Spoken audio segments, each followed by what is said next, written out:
The Seattle Seahawks, talent-rich, blessed with some of the finest young stars in the game. Also, it's a new start in Seattle. Mike Macdonald is the new head coach. So to your point, it's kind of a clean slate. So what is the vibe up there? Coach, is there a point of emphasis in what's going to be the 2024 Seahawks? It's the start of this, so it's a process, and we'll take it slow and smooth as fast, and we'll build it the right way.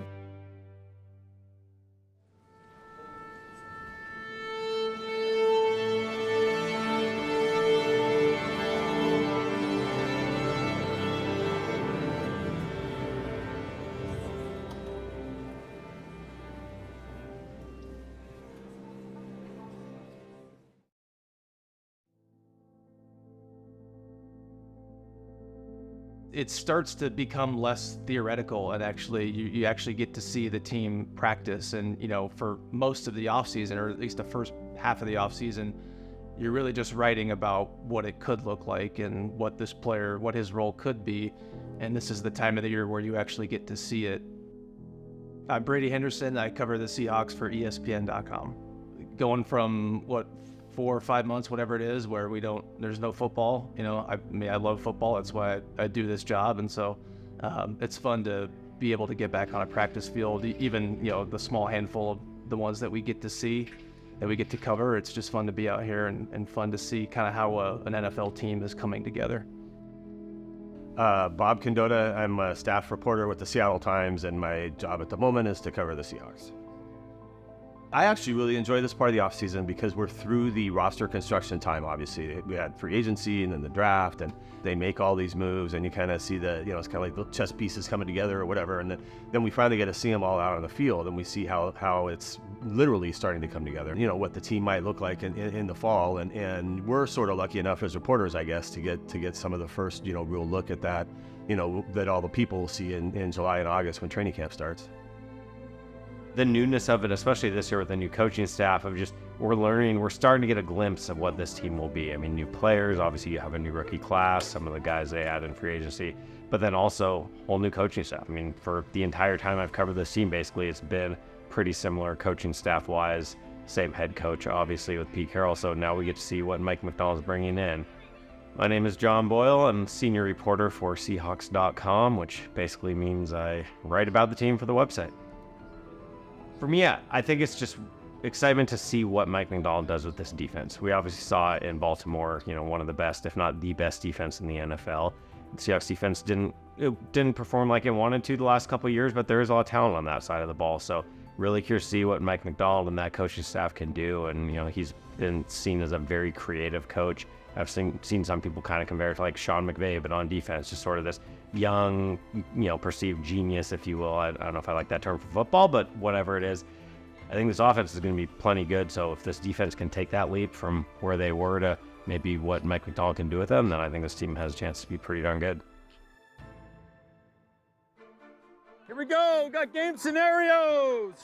Offense, you're on the sideline. Defense, that sideline. Here we go. Indy on the move. Here we go. Again. Yeah, we'll get it right. It's got to go. It was a great day out there, man. It's a lot of good football, a lot of good situation stuff. We got better today, so I'm pretty stoked. So great day out there, beautiful weather, great football weather, and we got after it. So I'm really excited right now. I mean, the obvious is just the change in head coaching. It presents a really interesting storyline for all of us to follow. What's going to be different? What happens now? One of the main things that's really jumped out that I like that I've heard from Mike Macdonald is the way he's taken his time installing things. He does not want this to be, we can do everything, we know all the plays by June, July. I want to get the fundamentals right. I want you to just know, like, this is where you're going to line up, or this is how we're going to do this drop, or whatever it is, and then we'll work the plays in afterward. Here we go. Team install. We're behind. We're on the move. Let's go. Twos. I got it. I'm on script. It's a good drill, guys. It's all technique now. Let's go. He's building that foundation, and I think that's where we're going to see maybe a slow build up to where they want to be ready to hit the ground running, not in the start of training camp, but by September. Here we go. Start fast. Here we go. Defense over there. Offense over there. Here we go. Okay, we're playing the situation. But understand that it's all scripted, so you got to see the situation no matter where the ball ends. You know, McDonald seems just out there like he's just sort of, you know, tunnel visioned about the business. You know, sort of get in, get your work done, get out. No lollygagging, I think was the phrase he used. You know, just sort of once you're done, get off the field and get to what you have to do next. And so, you know, I think he's going to be a very detailed, kind of scheduled, regimented kind of guy. We keep reinforcing the messages is right now we're chasing execution. We're not chasing incomplete contested catches. We're chasing making the right calls, being in position to make plays, that sort of thing. We're really competing against ourselves, and it's tough right now. You know, you can't get test the ball, but you're trying to be competitive. We're in these red zone periods. There's a delicate balance there, but I thought we handled it great today with staying off the ground and still making some really good plays and executing at a high level. The fact that all the turnover, it really challenges you as a reporter, and it, you know, there's a whole new set of coaches to get to know. I mean, there's the player turnover every year, and there's new players you've got to get to know and to kind of try to figure out their game and everything. But in this case, there's a whole new coaching staff for the most part as well. It is part of installing a new scheme, but really it's just part of the process of this year. It's like when there's certain restrictions and the way you can practice and the things you can do, it's like how do you maximize that by making sure like pre-snap you're moving fast, you're talking, everyone's down in a good position. Those are the things you're looking for. I would say we're closing in on, 50% of our installation. And I think early on we tried to do a good job on both sides of the ball of getting some of the, the critical exchanges and all the things that we need to know and understand about the nuances of the broad vision of the offense. And once you felt good about that, continue to build on that and move on. I think the guys have done a really good job, especially in the last week and a half of getting that where we could feel good about building on top of some of those things. I think that it's just like any other process. You got to, keep working on the building blocks of communication and trust and, keep handing out responsibility and let guys grow in their roles. And we've certainly done that and have been really lucky. You got some great coaches that have had a ton of experience in the league. We've essentially installed just about everything technique-wise, and in the special teams world, that's a little bit probably more the typical mode you're in the off-season is working fundamentals, techniques, things that can be applied on different phases, or something that applies for punt and punt return or kickoff and punt. And so we've majored in that type of thing, and it goes back to the kickoff conversation. Like, yeah, there's a lot of things that are different with this play, but there's also, a huge chunk, probably more things that are actually the same than are different. We're trying to make sure that we live in that world as much as we can this time of year, build a really solid foundation for the schemes that will be implemented later in the fall. What are you learning about your quarterbacks the more you go through all this? They're awesome. They're freaking awesome. They are. I think that they're both really, really hard workers. They're very diligent.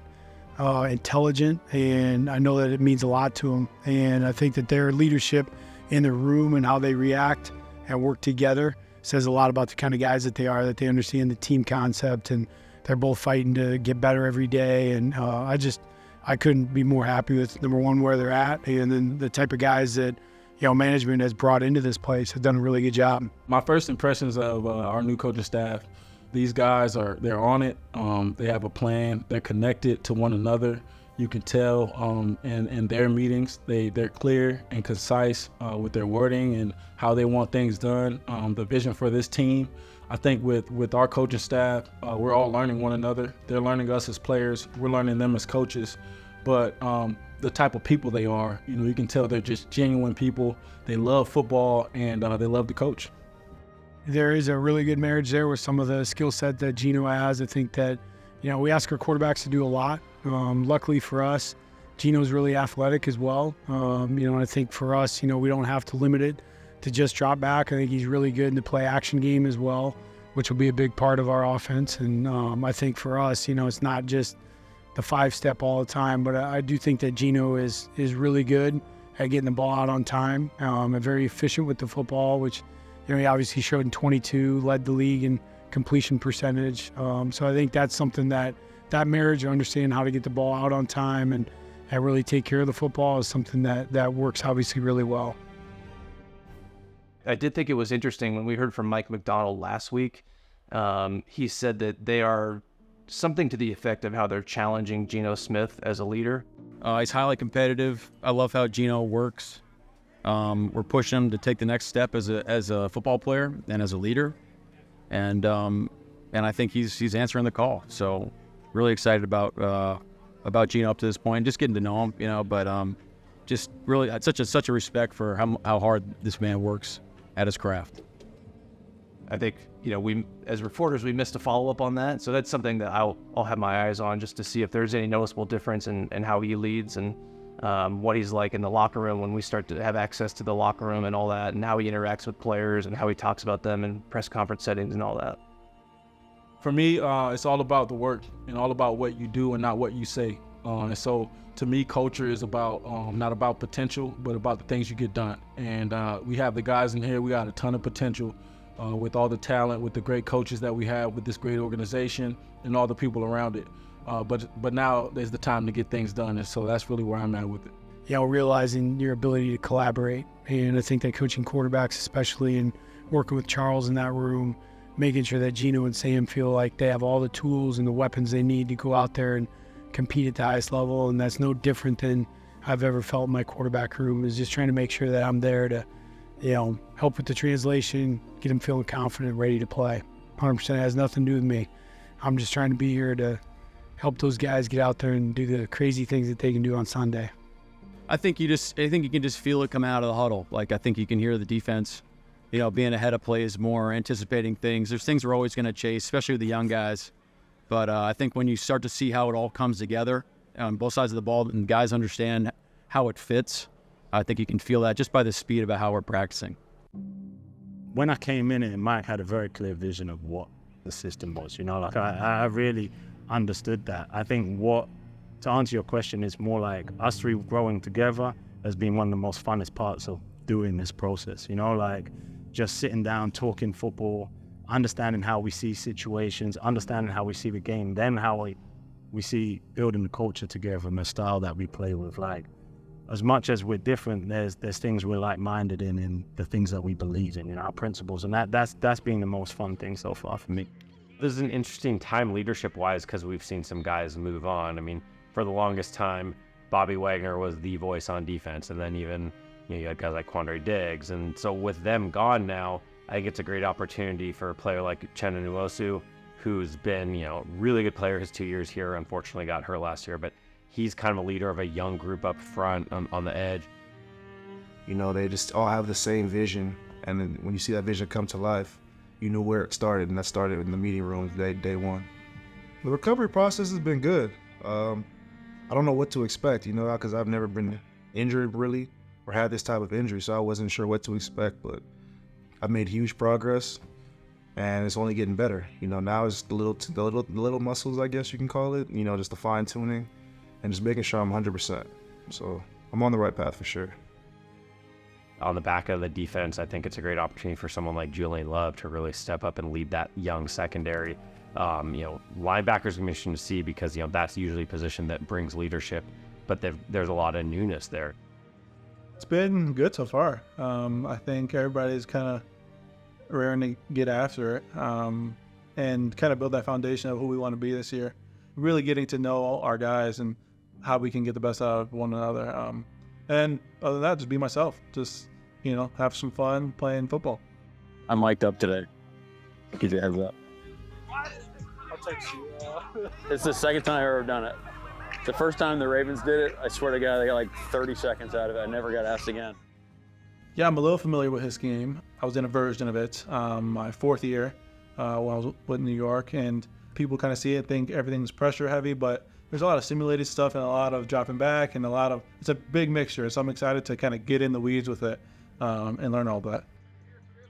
I'm learning every day, and I think we're all on, it's not about egos, it's about getting it right. All of us talking through it, making sure that we understand that we've got the best plan for the players believe in the process, and we're always kind of looking at it and making sure that it's right for them. You want, really and truthfully, what do you want them to do? You want to play really fast, really physical. Those things can't be done now, but the clarity that we can create, and that's what we're trying to do, is right now it's kind of hard because we can't go full gas, but it's what are people good at? What are their individual roles? How do they fit into the picture? What down and distance would they be good at? And where do they excel?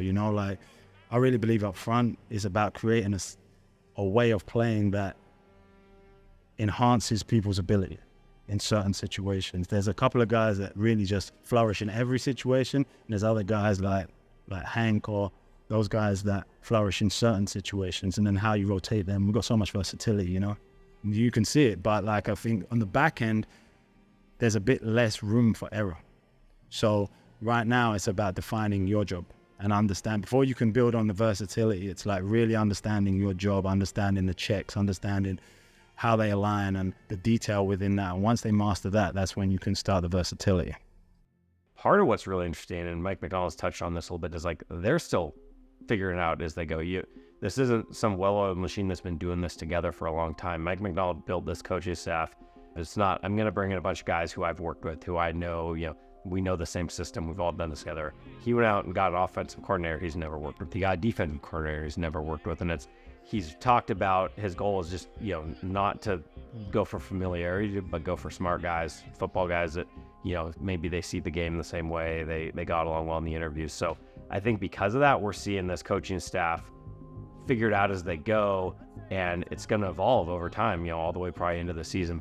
Yeah, I think the one thing that stands out about this coaching staff is there's not a ton of guys with connections to Mike McDonald. Obviously, Jay Harbaugh, who we worked with at Michigan, Leslie Frazier, who we worked with in Baltimore, but by and large, not as many as you'd expect. And I think I think Pharaoh Brown might have made a comment about this on the radio. It's so unconventional what we see in the league. A lot of times when you get these coaching staff hirings, you get a lot of loyalty stuff.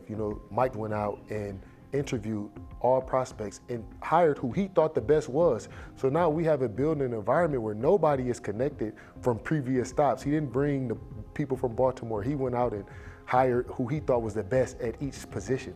You got a bunch of individuals who bring in all these different things. So now it's when you talk about building a foundation, it seems authentic. It seems real because now coaches are building, players are building, front office is building. It's all new. So I've had a new coaching staff every year. So this is the norm for me. So seeing this, it gets me excited. It is one thing that really is notable about this coaching staff because, again, you typically quite a bit of plucking that goes on when a team hires a new head coach. You can tell he's a super smart person who knows ball. Somebody who can innovate, somebody who can say what it is, can be clear, concise. It's really cool to see kind of him take on his shape of being a first-time head coach. And so it's been really cool. How have you seen Julian Love's leadership manifest out there, especially with him being a returning player on this roster, the interception that he had today? Well, on the field, he has elite poise, and that's something that we're chasing. If something doesn't go our way, let's keep our poise. Let's play the next play. The game is slow to him, so to be able to communicate at a high level, I think, kind of shows you what it should feel like when he's out there. And we have several guys that are like that, so it's really exciting about that. But Jay Love, in particular, a guy that will be able to move around, change to different spots. You don't see that yet, but there'll be a guy that will be able to move around and utilize it in a pretty sweet way. I think the analogy would be like when you start freshman year at a new high school and you're just getting to know everybody and everybody is a stranger to you and there's so much newness in the building. I mean, again, almost every coach is new here, and so that is what I imagine it feels like inside the building. Is that enough time? 10 minutes? Hey, is 10 minutes enough time to get warm? Is that enough time to get loose? Bring it in, man. Here we go. Good job. You keep your poise, right? Defense. Okay, you just keep plugging along one play at a time. All right, and then you start to make some plays and start to execute. Okay, and that's the way it's going to go sometimes. All right, offense, then defense starts making some plays, and now we got to go respond. All right, you don't got to press. You just got to keep plugging away. All right, just keep doing our style, right? And then that's how you win games. Shout out to Coach Knox. I think it looks pretty good. Not a big, trying out the new hat, Got some good feedback, so you might see it again. We'll see. Does Pharaoh have a question? Because he's sitting right here second. Now, did you like it? I like it. It's a good look for you. You damn right. Looks good. In 1978, quarterback Jim Zorn was the AFC's total offense leader. I don't think we've made any drastic changes trying to be an overnight type of success. Although we've done it in a short period of time. I think we've done it with skill and a lot of hard work. We're going to be tough, and we're going to stay tough. We're going to come by storm. I think at this time of year, you really have to kind of step back and look at it from a big picture. I don't think you have to like get down into the detail. Like, you're going to install the system, then you're going to install it again, then they're going to get another hit of it next week when we get into true mandatory minicamp, and then they get another hit in training camp. I think right now they're just where they're meant to be, you know, like, and you have to, I think at times at this time of year, you've got to be comfortable making those mistakes and learning from them, you know? I think when you hire what is regarded as one of the best defensive minds in football, and you get a new coaching staff in here, I think that's going to make a big difference. Especially with some of the young players that they have, that those guys are taking that next step, and that they look like in a year or two they can really become that team, and in that way, it can become a competitive team that down the road, that maybe as soon as next year, and who knows, if things really break well, maybe you can be competing for the division this year. But I think realistically, what you want to see is just a sign that in year 2, year 3, this is a team that can really take that huge step. I don't like predicting wins and losses because there's too many variables involved, but for me, the biggest thing, I'm going to make 2. I'm going to say this defense is going to make a pretty big leap, and that's why you go out and get Mike Macdonald. You hired what's considered the best defensive mind in the game right now. I think we're going to see his defense really climb the ladder and be a lot better. And then I think Geno Smith is going to bounce back with a big season. I think maybe there is this thought from a lot of people that he regressed and just wasn't that good last year compared to his 2022 season. And yeah, the numbers fell off a little bit, but there's more factors involved than I think just his play. And I do think he finished the year really strong. And I do think this offense, based on what we saw from UW, again, it's not going to look exactly the same college to pro, but I do think this offense is going to be pretty favorable to Geno Smith's game. And I like his chances of having a really good season.